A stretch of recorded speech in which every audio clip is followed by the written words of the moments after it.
porque a veces alternan unos con otros, en el que tenía un fotógrafo o dos fotógrafos estupendos, tenía un asesor de color estupendo, tenía unos encargados del vestuario, de los decorados, de los objetos, que son realmente increíbles. Es decir, que todo el juego que hay de los muebles y de las cosas, y ves cómo va aumentando la prosperidad.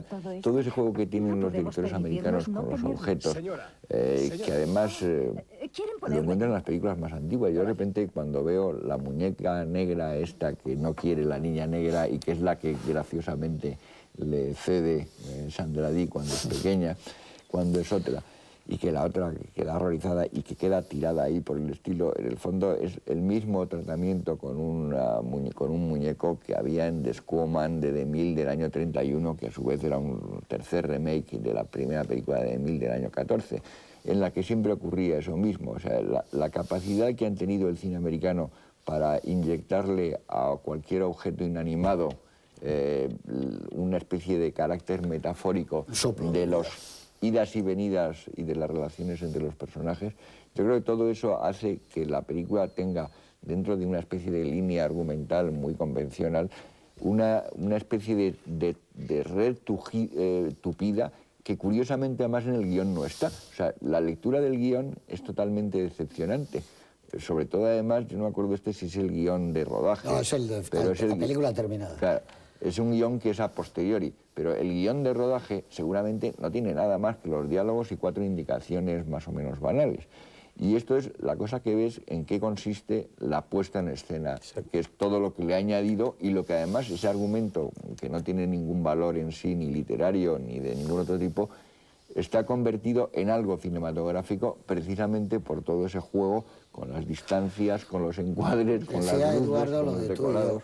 Cuando se cambian a esa casa tan bonita, esa de decorado, ahí podía vivir Rock Hudson y Jane Wyman perfectamente. Es la casa que siempre saca él con esos fondos, o esas casas de campo preciosas, esos salones espaciosos, 2 niveles, la cocina. Son como arquitectos todos los alemanes estos. Y luego la distribución de los personajes y de los actores, porque en esta película sustituyes a John Gavin por Cary Grant y es otro tipo de película. Es decir, no, pero John Gavin se parece de vez en cuando, según cómo le iluminen a Rock Hudson. Sí, claro, hubiera tenido más fuerza con Rock Hudson, era un actor más fuerte. Claro, por eso decía que el juego entre John Gavin, Rock Hudson o Cary Grant, por hablar de 3 actores de melodrama, situaría la película, incluso con el personaje dirigido por Sirk, etcétera, sitúa la trama completamente distinto. Gavin tiene menos fuerza que Rock Hudson, mucho le da otra velocidad. Sentido del humor, etcétera, y le va bien a un personaje que es importante para el mecanismo de la historia, pero que no deja de ser, entre comillas, secundario, ¿no? Porque los que están en la primera línea del escenario son las que están en la primera línea del escenario. Es verdad que, como dice José Luis, la insustituible es Lana Turner en esta película, porque es así.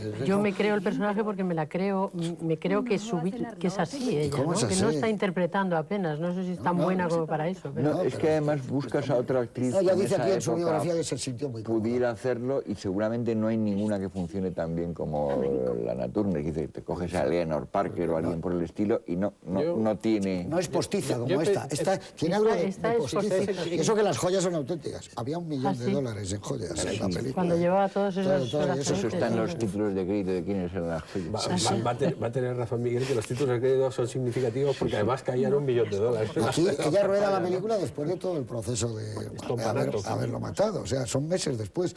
Y ella, mientras estaba rodando, tenía todo el problema. Pero fíjate en la portada de esa autobiografía, por lo que veo, de Lana Turner, y cuando yo veía la película pensaba en una actriz que es distinta, pero que el icono podría ser parecido y que daría juego por una comparación, que es Kim Novak.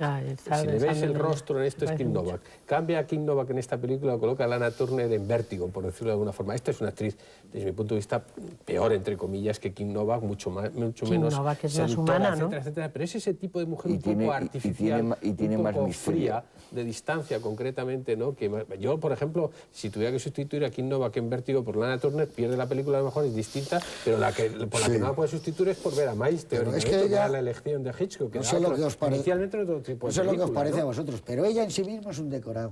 O sea, esta chica la vistes como la vestían y la pones en las lluvias de Ranchipur y entra en un... Y dice, es como el decorado, ella forma parte de la historia, porque ella tiene que llevar el traje de chaqueta blanco en las lluvias de Ranchipur. Suéter, Y un turbante. Los suéter también. Y le va bien forma a lo parte. artificial, porque esta es una película sobre lo artificial y lo Pero artificiosidad. por eso mismo Es postiza. tenía que ser precisamente ella la actriz para hacer este Por eso papel. yo tenía rechazo, pues cuando en la época en que yo iba al cine, a esta mujer, porque me parecía absolutamente artificial, fría, ambiciosa, marioneta de los hombres, en fin, que conquistaba todo a través de ese artificio de seducir hombres.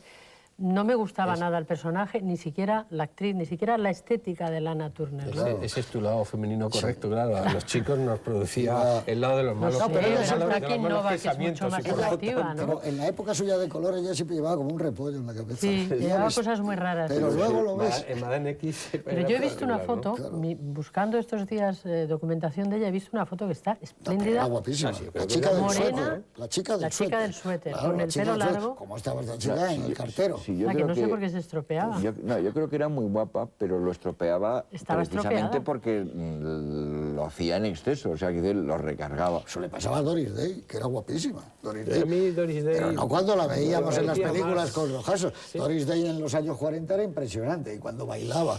yo Ahora, no- quítale la laca a todas estas. Es que era mucho laca. Era mucha laca y Yo mucho creo que turbante. a Kim y otras le quitaron la que seguía viendo No, más... pero Kim Novak también llevaba mucha laca. Sí, por supuesto, Esos sí, yo creo que peinados. son... No, Nunca pero hacían con la así, cara- se soltaban el pelo. pero con la cara lavada y soltándose el pelo quedaba bien también. Y en cambio esta no te la crees. Pero esta en Cautivos del Mal estaba estupenda también. Sí, estaba muy bien, pero también haciendo un como personaje actriz. muy, Claro, los muy, que- muy neurótico, muy artificial, de estrella.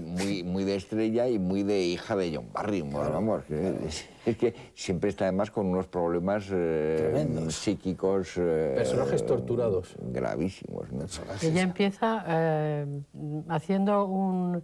tratando de hacer una obra de Tennessee Williams, ¿no? Al principio de la película, La es un primera papel, el pasta primer que papel, sigue el es una de casting, el Tennessee casting. Williams. Muy típico, sería seguramente el tranvía llamado Deseo. No, pero...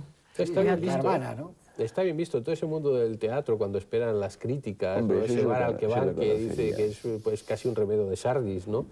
Y todo eso, todo ese aspecto creo que está muy bien, define muy bien el personaje. Luego, claro, como la película cambia tantísimo, de repente se fija el proyector sobre Lana Turner, de repente pasa a Juanita Moore, a Annie, de repente pasa a Sandra Dee, de repente pasa, claro, tiene esa habilidad que tiene ser para mover el guión con respecto a los personajes, ¿no? Y siempre rodando, un poco lo que decía Miguel, probablemente leas por ejemplo, cuando le cuentan la noticia que se va a casar con John Gavin, ese matrimonio que siempre está a punto de producirse y que nunca se produce porque ella huye, evidentemente, pues lo rueda sobre el rostro, como es lógico, de Sandra Dee, pero lo coloca un poco al fondo, un poco entre sombras, siempre procurándolo. Hay una escena que a mí, yo anticipo, que me gusta muchísimo, que es el abrazo final de madre e hija cuando va a verla a Hollywood, que está rodado un plano over shoulder sobre esta, pero muy cercano, de tal forma que el espectador, yo creo que sientes el abrazo intenso de esos dos personajes que han estado siempre tan demasiado juntos que acaban estando separados, como le dice ella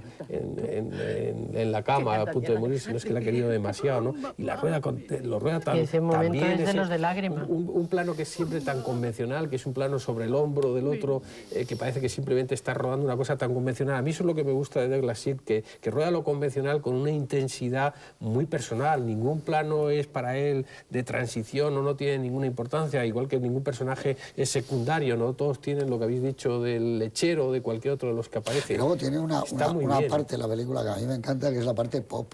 Es como un cuadro pop de la época, sí. Y es también el mundo de las revistas, es Vogue, es los magazines Harper Bazaar, es ese mundo de colores y de trajes y de joyas brillando. En ese mundo realidad de son mentira. como cuadros de Hopper, pero puestos con fotos de Harper's Bazaar o algo por el Claro, estilo, como un cuadro, prácticamente. como un cuadro de estos, un collage. Que por otra hicieron. parte es un estilo de composición, etcétera, que yo creo que también tiene mucho que ver con las películas que hacía Antonioni en esos mismos años, un par de años después. Es decir, La noche o El eclipse, y esto a mí me parece que son películas con las que hay una especie de continuidad. Luego, el desierto Bueno, rosa, a por escala ejemplo. Pero esas en ¿no? blanco y negro, Mónica eso sería el Vitti. Expreso.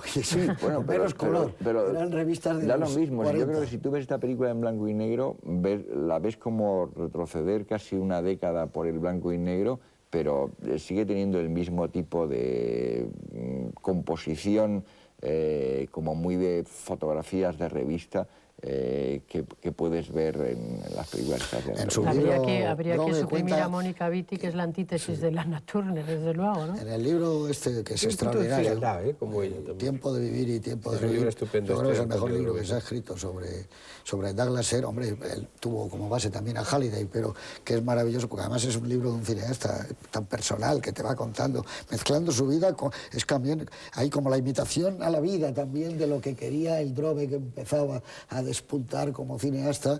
Él cuenta, no sé si con el amigo suyo al que le dedica el libro, García Borbón, como Nacho García Borbón. Nacho,